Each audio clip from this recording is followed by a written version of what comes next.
Sammy, how you doing? Huh? Can you hear me, Sammy? Yep. Hey, can you shut the door behind you for a second? Thank you, sir. Thank you for joining us. Congrats on a nice win. Thank you. Media members here who would love to ask you questions. So we'll start with a question from whoever's ready.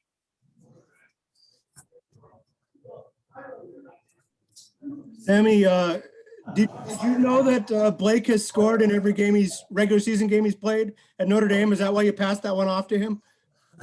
I had no idea. I just felt bad for not passing it to him backdoor. So he was calling for it too, and he was actually calling like at me. He wanted to pass it back, and I was like, "Dude, there's like a second left to shoot it."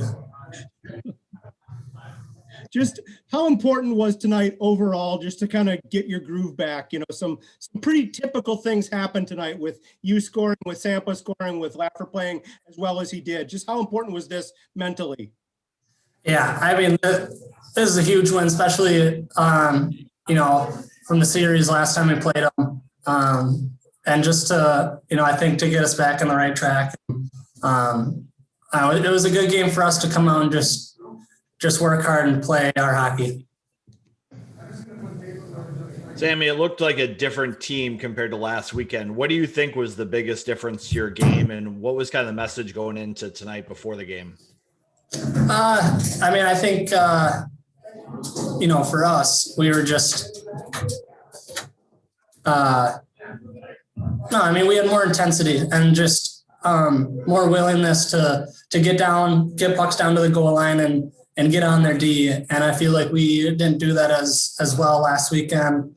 And I mean, it showed how, you know, when we get in, we turn pucks over and we capitalize on that. So that's something that we need to keep working on. Sammy, when you guys play in a game like this where you've got tons of scoring chances but the puck's not going in, is that frustrating? Does it cause you guys to grip your sticks, or is it exciting? You guys are on the bench saying, you know, we're going to get one, we're going to get another one. How does that fall for you? Yeah, I think it's more momentum, and when you get a good chance, you know, you have that feeling that you're going to get another one. And playing a team like this, the scores are going to be, you know, 1-goal games. You know, 1-0, 2-1, 2-0. And so you kind of expect that. But yeah, no, it's definitely, you want to bury those, but at the same time, it's, you know, it gets you going more. Sammy, as dominant as your team was in the second period, you know, you come out of it still with the 1-goal lead and with 4 minutes of penalty to kill. What was the second period locker room like? And, you know, did guys have to kind of say anything to re-energize or anything like that?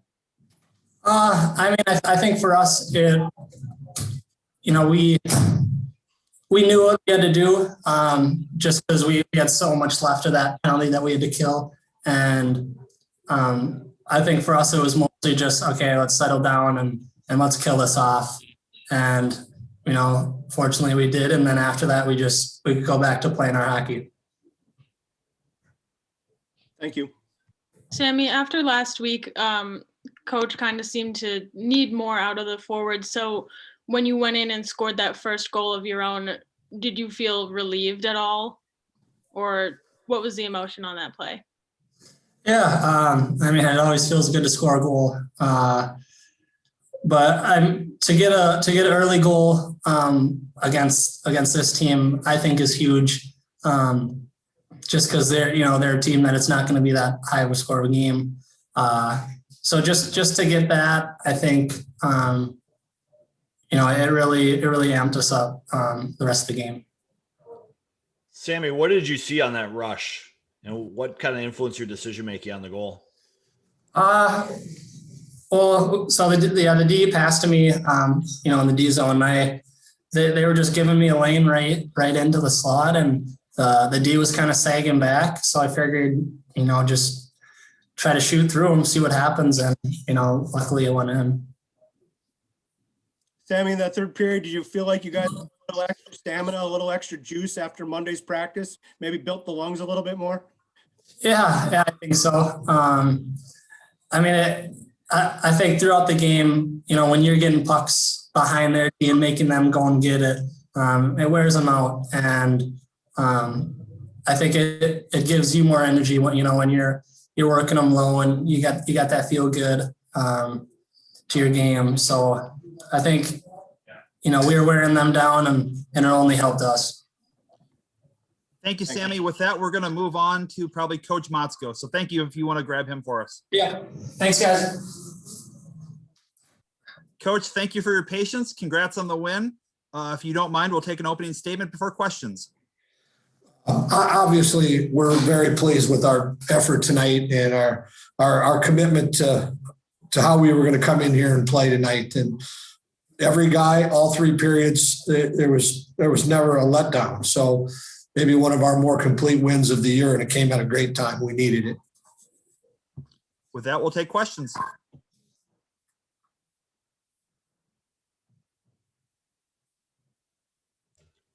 Bob, was that the response that you wanted to see out of your team? I know you spent a lot of time on film trying to get them to play a more honest game. When did you know that was going to happen tonight? Well, I'll kind of redo your question just a tad. We've played like that a lot this year. We've had a couple weekends now since Christmas where we've gotten off track, and it kind of rattles you. It rattles all you guys. This team didn't do anything it hadn't done many times this year, but we needed to do it. We needed to respond after last week, and we got to continue that. That has to be a staple now in our game, and that's what's yet to be determined because the other teams are playing that hard too. Bob, as strong as your team was in the second period, you emerge, only up with the 1-goal lead and having to kill a lot of penalty going into the third there. Did you kind of have to rebuild your team at that point?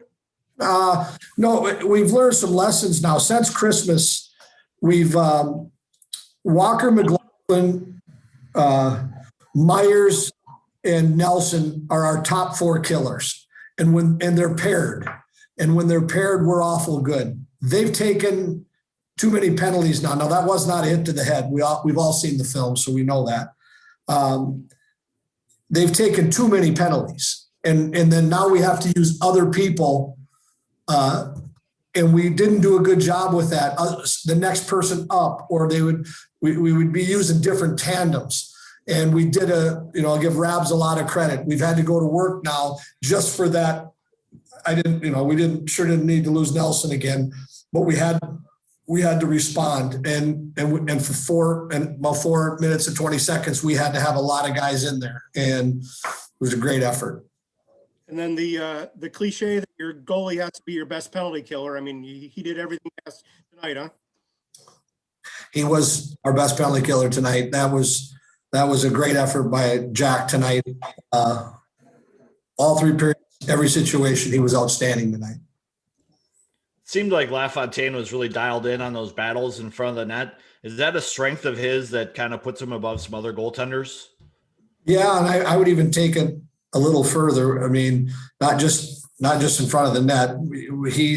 We've seen that so much. I mean, we've all seen that so much out of him, in the last year and a little bit, where when he's dialed in like that, it's hard to penetrate him. And he had his A game tonight. Bob, with 10 seconds left, it looked like for the first time ever, McLaughlin wasn't going to score in a regular season game at Notre Dame, but fate played a hand there, maybe. Well, he was doing his best to let the clock run out. The bench was screaming, "Shoot it!" and he got her in there. Bob, in the first series against Notre Dame, it looked like your defensemen were being hit every time they went back to get the puck. Didn't seem that way tonight. Was there a difference in them in their puck retrieval, or just more pressure by your team tiring out Notre Dame? Yeah, we just did not have a good weekend that weekend. And our energy level, like our defensemen tonight were back. Their retrievals were outstanding. How we got pucks out of the zone. Our center, down low. And it was, once Snelly went down, we just slid Sammy back. So we had great center support down low. It was the key to our game tonight is how we relieve pressure. And we did a very good job of it. And that has to be done again tomorrow as well. Just lastly, with the hit on or the hit by Nelson and after the one last week, obviously this one was maybe not necessarily a major, but is there anything you have to say to him, like in terms of like being physical, or do you feel he's kind of like learned? Well, no, both plays. I mean, Nellie's just a big kid. I mean, 6'5". They were hockey plays. He was never targeting any player in either hit. And he's coming through the middle, and that it was kind of a helicopter, and he just made himself big and strong. But he has to be aware of his size, especially in open ice like that, And he caught him on the back of the shoulder and spun him. I mean, it's a day. But he didn't go after him. That's the thing that, there's certain plays that are strictly avoidable. Those are so hard for big players. It's kind of big guy on little guy, but he did not target anybody in any of the hits. It's just unfortunate, and he's got to tone it down, in vulnerable situations. But God, it was such a big play. I look forward to watching it again. We watch it between periods, and I hope there's something out there we can pull to help him with that. So more of a just awareness thing rather than like telling him to like play less aggressively. Right. It's just awareness because of his size. Mm-hmm. Bob, obviously after last weekend, important for the response. Can you talk a bit about how pleased you were with the response from your leaders? Walker obviously scoring the goal, LaFontaine, best player on the ice. We were really pleased and we weren't surprised by it, but this has been a great group all year, but they had to do it tonight. Then this was a must response game for us. And I give our leadership and our play, and I thought every guy tonight had a good game. And when you're moving your feet and you got your brain engaged, good things are going to happen. And it did for us tonight. We'll take last call for questions for Coach. Hearing none, Coach, I have to ask you to leave your office so I can get one more player in for an interview, if that's okay. What do you want? Either McLaughlin or Ranta, whoever's available. Thank you, sir. Beat somebody 5-hole like that and still not have the puck go in? No, probably not. That was pretty crazy. I thought it was in when I saw the shot went through him, but it was a bad bounce. But thank God we found a way to win. And just on that note, just how important is it to respond and bounce back after last weekend? It's huge. We needed that. So we needed that a lot. That was a good team effort by us. We played well full 60, and we're happy how we played. Now we just got to go back to the hotel and regroup and come back tomorrow and do the same thing. Sampo, after a couple of chances that didn't go your way, you finally got one on a tip. What was the mindset of your team as you go through that game and it's just 1-0 despite all the scoring chances you're getting? Yeah, when you play Notre Dame, it's going to be a 1-goal game. We knew that when we came in here. That's what we got, and we had to stay patient, and we knew we were going to get one and finish the game. So we did that. It was a good one. And Sampo, what was the key to kind of maintaining pressure tonight with your forecheck and staying on top of pucks? What did you notice the forwards doing different tonight? I think the biggest thing was we were chipping the pucks into areas where we can get them back, and just not turning any pucks over. Our D did a really good job too. D zone, winning the puck back to us, and when they win the puck for us, and we can break it out. We have a lot of speed going, and we can get back to our forecheck, which is basically our base to our game. Sampo, after last weekend, how good did it feel to be able to give LaFontaine that 4th career shutout tonight? It was a huge, he's been the backbone of the team this year and even last year. He's a great guy. We love playing in front of him, and he's just a great goalie, great guy to be around. And you want to lay your body on in front of him and make sure nothing gets through. He deserves that. Sampo, what's the key to staying focused and energized on the bench when you guys get chance after chance and it's not going in? It seems like their goalie is having a great night. Yeah, you just gotta stay patient, and we knew it's gonna be a 1-goal game, 2-goal game, and that was the mindset when we came in. So, we just had to stick to our plan and not get frustrated. Like you said, we had a lot of chances, but it only took 2 tonight. Sampo, size-wise, you're one of the bigger guys on the team. Jackson has gotten a couple penalties now that maybe occur partially because he's a big guy. Do you with your size, do you have to adjust the way you play, or maybe be more aware on potential hits and things like that? I mean, you just got to play hard. Jackson's been playing hard, and stuff like that happens once in a while when you did just that big. He plays hard. He does all the right things, and I don't know. You just got to know when to hit, when not to hit. But you can't play Jackson. On those hits, I think he's just playing hard. Thank you. We'll take one more question for Sampo. Sampo, did you know what Brandon was doing when he was holding on to the puck before you were able to tip that one in? Did you see that coming? Yeah, he made a great play. He was up high on the blue line, and when I saw the 3 guys up high, I just parked myself in front of the net, and I was waiting for a shot. Even from the D or from him, and luckily got tip on that and went in. Thank you, Sampo. Well, with that, we'll cut you loose for the night. Good luck tomorrow. Media members, I'll get this uploaded as soon as it gets converted. So thank you, everyone. Have a good night. Thanks, guys.